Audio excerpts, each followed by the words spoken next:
Assalamualaikum warahmatullahi wabarakatuh.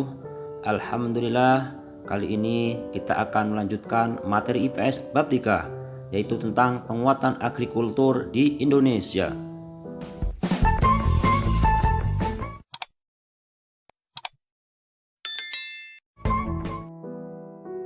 Untuk materi kali ini adalah 1. Potensi agrikultur di Indonesia, 2. Peran agrikultur di Indonesia, 3. Hambatan agrikultur di Indonesia, dan 4. Strategi agrikultur di Indonesia. Agrikultur adalah kegiatan pemanfaatan sumber daya hayati, bioenzim atau mikroorganisme yang dilakukan manusia untuk menghasilkan bahan pangan, bahan baku industri, sumber energi, atau untuk mengelola lingkungan hidupnya.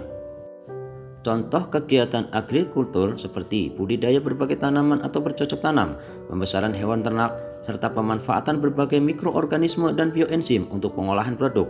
Sedangkan contoh produk agrikultur atau produk pangan adalah beras, sayur mayur, buah-buahan, tahu, keju, susu, daging cincang, dan lain-lain. Selanjutnya, yang dimaksud dengan non-agrikultur adalah suatu proses untuk memproduksi sebuah produk yang bukan untuk dimakan baik oleh manusia maupun hewan ternak. Contoh produk non-agrikultur atau produk non-pangan: serat, papan, kursi, meja, minyak esensial, dan lain-lain. Potensi agrikultur di Indonesia. 1. Indonesia memiliki produk andalan, yaitu produk buah-buahan dan sayuran. 2. Di bidang tanaman pangan, Indonesia memiliki tanaman unggul seperti padi, kedelai, kacang tanah, ubi kayu, dan lain-lain. 3. Sektor pertanian menyerap 35,9% dari total angkatan kerja di Indonesia.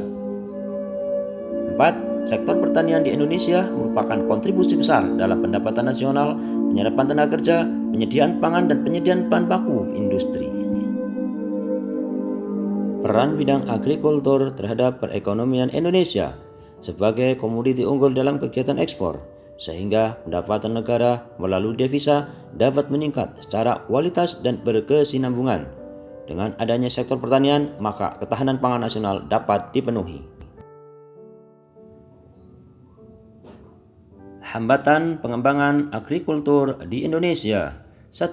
Skala usaha pertanian pada umumnya relatif kecil. 2. Modal terbatas. 3. Penggunaan teknologi masih sederhana. 4. Sangat dipengaruhi musim.